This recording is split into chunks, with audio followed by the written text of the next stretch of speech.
To me, it is more than a cup of tea.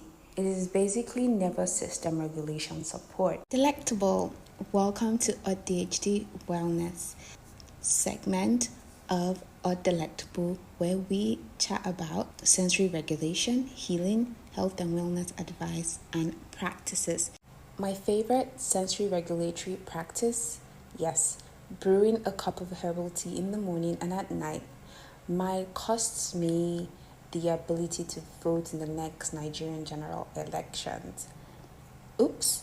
Today I want to talk about herbal teas. Regulate your hormones, but also your nervous system, your AuDHD nervous system. The hormonal regulation aspects. Hormones play a key role in how our body functions, from literal growth and development to hormonal emotional regulation, even nervous system regulation, our bodily functions, a lot of things, how our organs also function when they do certain functions, like for example certain hormones like your estrogen or progesterone, and preparing the womb for menstruation, for example, in women.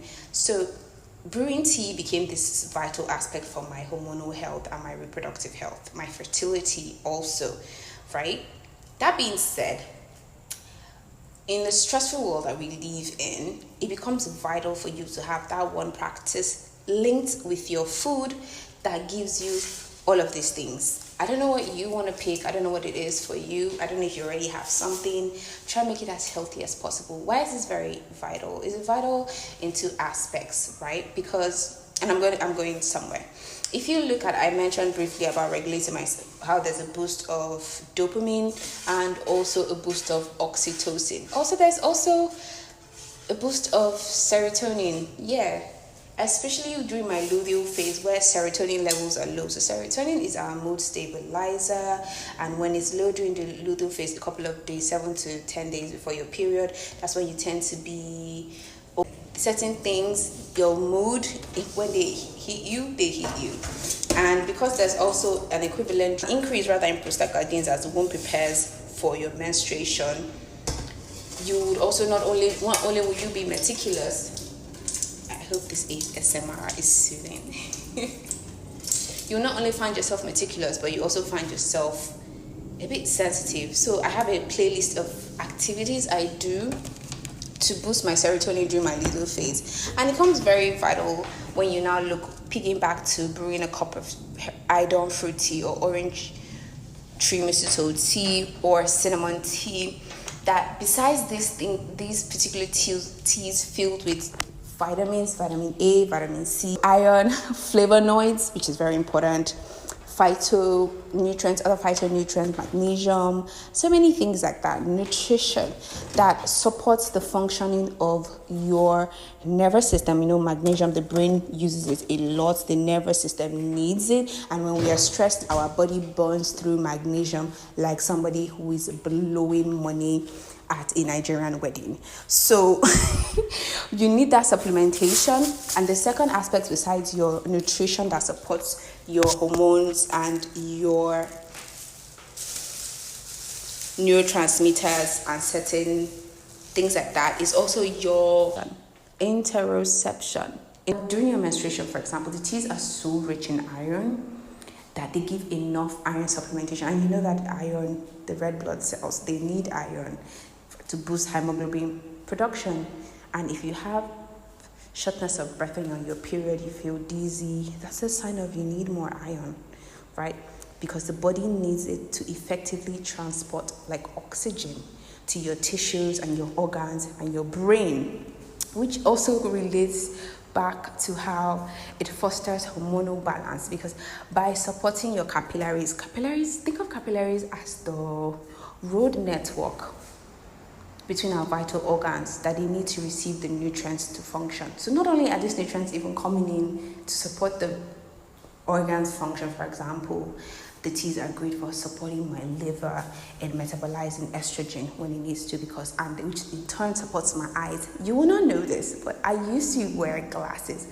Astigmatism that I had was bad and it was getting worse. I've written about it, how cycle-syncing helped me heal my eyesight and other things that went deeper. But it's so interesting now that I'm doing more focused research and documenting all of these findings and my reflections as a young woman, a young Nigerian woman, I'm seeing how, in a way, using cycle syncing and herbal medicine to support my hormonal health, in return supported my neurodiverse nervous system and neurology, because hormones play a key role, and how they oftentimes are how they are impacting our neurological development even before birth is different from a neurotypical person's like hormones and their brain and the nervous system. That is a whole nother conversation.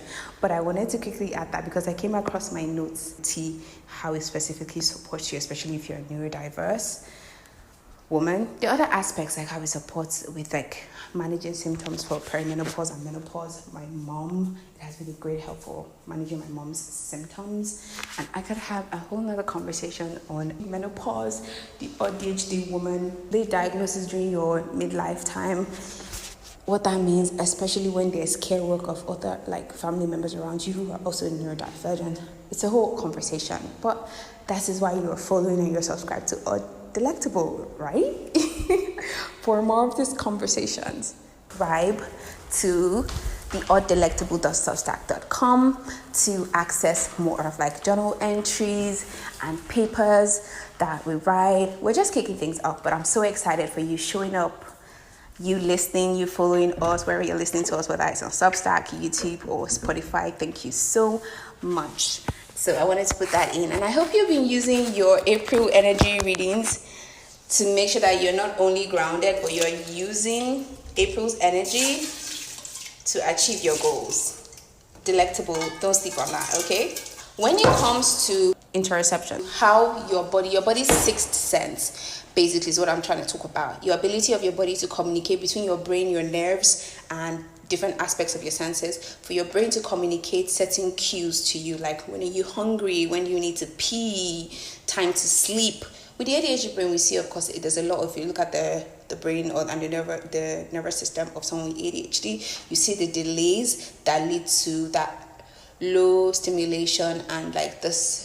For example, you having a lot of sleep depths, you find it difficult to sleep at night, you not even realizing that you need to pee till there's literally a point of crisis where you're about to pee on yourself because either the information relayed from your brain to your body is too slow or it's too much. When drinking these teas, besides brewing them now, I realized that they just fortify me in a way that I'm so grounded. I feel grounded. Because I pause and I usually would drink the tea either under the sun, the morning sun, or just alone, just hold the warm cup that is beginning to sweat, sniff the tea, feel like the flavor, chew on the loose leaves if I'm drinking the tea as a loose tea now.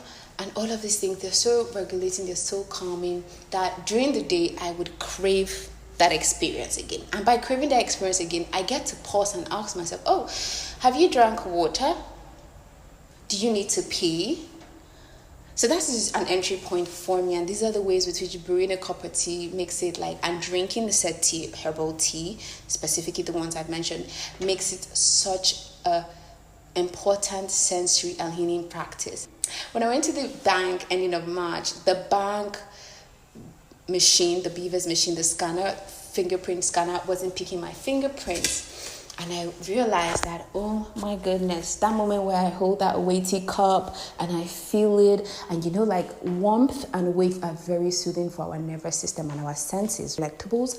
So I realized that moment that is very grounding, very soothing for me just before I drink the herbal tea and ingest all that nutrients that support my hormonal balance and my brain and like my neurotransmitters and things like that. I realized that had burnt off my fingerprints, or at least injured the fingerprints on my finger pads. Now in Nigeria, a key aspect of our voting practice, or experience involves using the Beaver's machine, which scans fingerprints. So that is what caused me to have that exclamation. Of course, this is April.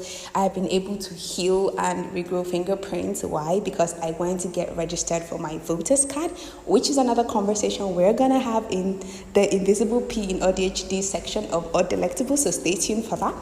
And guess what? The fingerprint scanner at INEC was able to scan my fingerprints. I was so delighted because let me tell you something. After I came back from the bank, I wrote a whole ass script and everything because I have an experience working in relation to election monitoring the last general elections in 2023 in Nigeria, and also being actively part of boosting women's political participation in the Nigerian parliament also in 2023 through advocacy actions, media trainings to boost grassroots women's ability to digitally campaign and also be charismatic in their local environment, or as people would say now, their constituency, because a couple of them did get elected successfully, and I'm just so grateful. Anyway, so that just really made me Google how to heal my fingerprints, and I started doing things consciously. So I'm really grateful I was able to successfully register. But during the registration process, that created another thing that we're also going to talk about. So 3 conversations upcoming in the Invisible P in AuDHD, where INEC had a section that talked about cognitive disabilities, and that got me curious about like being AuDHD and what does INEC mean by invisible or cognitive disabilities, right? And there were other things attached to that particular section, and you have the option to disclose that. I don't know what that means. Does that mean you get certain benefits during the day of the poll? What does that mean in relation to your voter credibility? You know, these are the things I'm researching as a lawyer. Like, it got me quips like, what does that mean? This implies like some form of like, it's a legal benefit or a legal, like, is this crafted of a legal status that comes with either benefits or requirements? Those are questions. Anyway, the whole political aspect of this conversation would be for the Invisible P in AuDHD. That is basically the whole chat this evening I wanted to have with you about herbal teas and how they are extremely a sensory regulatory experience for me, taking it from the angle nervous system regulation, hormonal regulation, what that means for my fertility and menstrual health, and of course, finally, in relation to it being a way with which I can observe my body's interoception. All right, so I'm signing out, Delectable.